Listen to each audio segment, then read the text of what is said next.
Drugs के नशे में डुबोकर राजधानी को उड़ता रायपुर बनाने वाले ड्रग्स के सौदागरों के लिए बुरी खबर है। जल्दी सौदागरों और उनके पूरे नेटवर्क पर सुप्रीम प्रहार हो सकता है। एक रिपोर्ट दिखाते हैं आपको।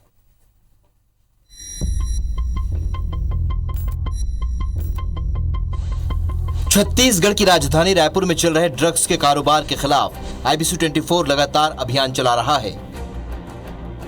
अब आईबीसी 24 के इस अभियान के बाद नशे के सौदागरों के खिलाफ बड़ी कार्रवाई तय मानी जा रही है। इसे लेकर प्रदेश के डीजीपी ने साफ संकेत दिए हैं। हालांकि 2 दिन पहले भी उन्होंने प्रदेश के सभी एसपी को नशे के खिलाफ सख्त कार्रवाई करने के निर्देश दिए थे। इस बीच बुधवार को यूथ कांग्रेस के राष्ट्रीय प्रवक्ता सुबोध हरितवाल ने डीजीपी डीएम अवस्थी से मुलाकात की और राजधानी में ड्रग्स और सट्टा का कारोबार चलाने वाले करीब 1.5 दर्जन लोगों के नाम उनके सामने रख दिए। साथ ही इस रैकेट के खिलाफ कठोर कार्रवाई करने का एक शिकायती पत्र भी सौंपा है। सुबोध के मुताबिक डीजीपी डीएम अवस्थी ने भी कहा है कि ड्रग्स के खिलाफ कड़ी कार्रवाई जरूर की जाएगी। डीजीपी ने रायपुर एसएसपी को उन सभी नामों पर जानकारी जुटाने और तथ्य मिलने पर कड़ी कार्रवाई करने के निर्देश दिए।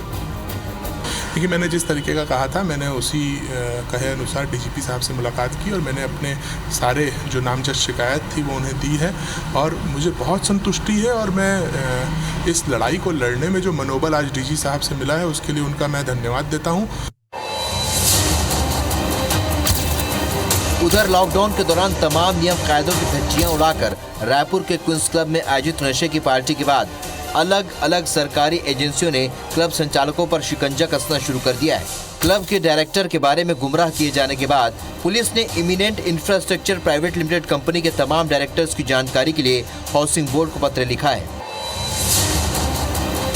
वहीं हाउसिंग बोर्ड ने भी क्वींस क्लब के संचालक हरबख्श सिंह बत्रा के सारे लेन देन की जानकारी खंगाली है। बत्रा ने आखिरी बार जुलाई 2016 में फीस चुकाया था। अब हाउसिंग बोर्ड 4 साल की बकाया राशि को ब्याज सहित वसूलने की तैयारी में है। साथ ही इन 4 साल में बत्रा की मनमानी से आंख मूंदने वाले हाउसिंग बोर्ड के अधिकारियों को भी नोटिस भेजने की तैयारी है। उसको नोटिस देंगे कि वो पैसा जमा करे और जो संबंधित उस समय अधिकारी रहे होंगे उनको भी हम पूछेंगे कि पैसा उनसे जमा क्यों नहीं कराया जी।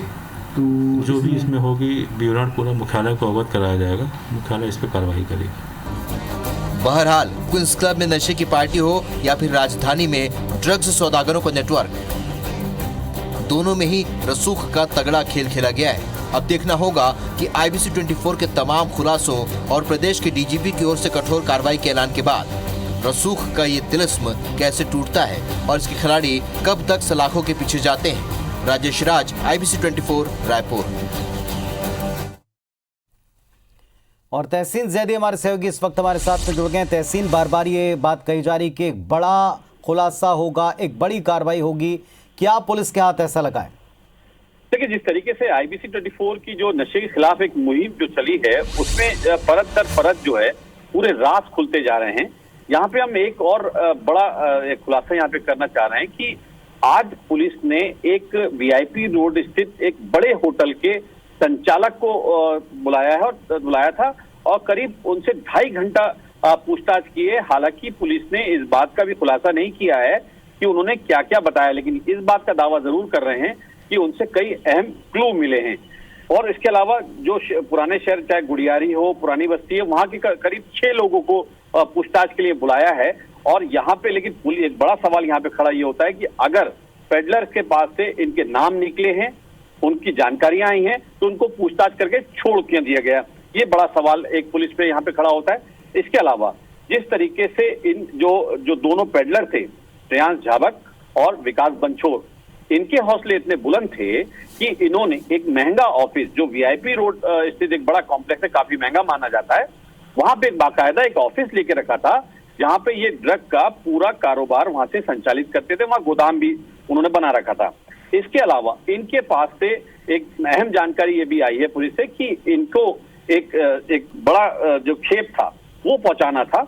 एक बड़ा जो पुराने, जिसको पुलिस ने घोषित कर रखा है, बदमाश घोषित कर रखा है, उसको एक बड़ी पार्टी जो थी एक बड़े फार्म हाउस में जो रायपुर से बाहर जो सिमगा रोड पे है, वहां पे एक बड़ी आयोजित हो रही थी पार्टी, वहां पे ड्रग सप्लाई करनी थी, लेकिन वो उससे पहले ही धर लिया गया।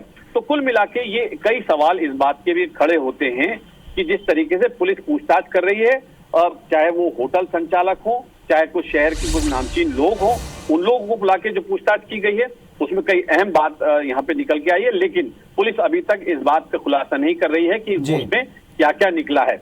लेकिन इस बात का दावा जरूर कर रही है कि आने वाले दिनों में कई बड़ा ये जो नेक्सस है पूरा इसको खोलेंगे। जिस तरीके से खुद जो यूथ कांग्रेस के जो राष्ट्रीय प्रवक्ता हैं सुबोध हरितवाल, उन्होंने भी आज मुलाकात की है डीजीपी से, और उन्होंने डीजीपी ने भी इस बात को आश्वस्त किया है कि एक बड़ी कार्रवाई हम इसमें करेंगे और आने वाले दिनों में जो रायपुर एसएसपी हैं अजय यादव जी, उनको जी। बुला के उनसे पूरी बातचीत उसमें करेंगे।